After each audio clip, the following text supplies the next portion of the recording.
Hey everyone, welcome to today's video. In this session, we're going to walk through the process of restoring an EBS volume from a snapshot. Whether you're recovering data, setting up a new environment, or managing backups, restoring from an EBS snapshot is an essential skill for working with AWS. Let's dive right in. Requirements: an AWS account, an AWS EC2 instance, a snapshot of an EBS volume. Log in to AWS Console. In the search bar type EC2 under Compute. Then scroll to the right to see which availability zone the EC2 instance is deployed in.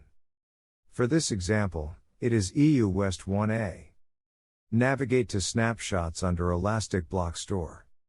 Then select the snapshot you want to restore and click Actions and select Create Volume from Snapshot. By default, the Snapshot ID is selected. Also select the same availability zone, EU West 1A, to match the location of the EC2 instance. Note, EBS volumes can only be attached to EC2 instances that are located in the same availability zone.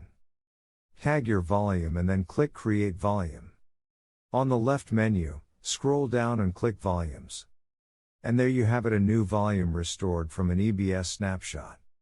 Please click the link in the description to access this lesson on Motiva Logic Academy Learning Management System, where you'll find a quiz for every lesson, hands-on lab and projects to test and strengthen your understanding.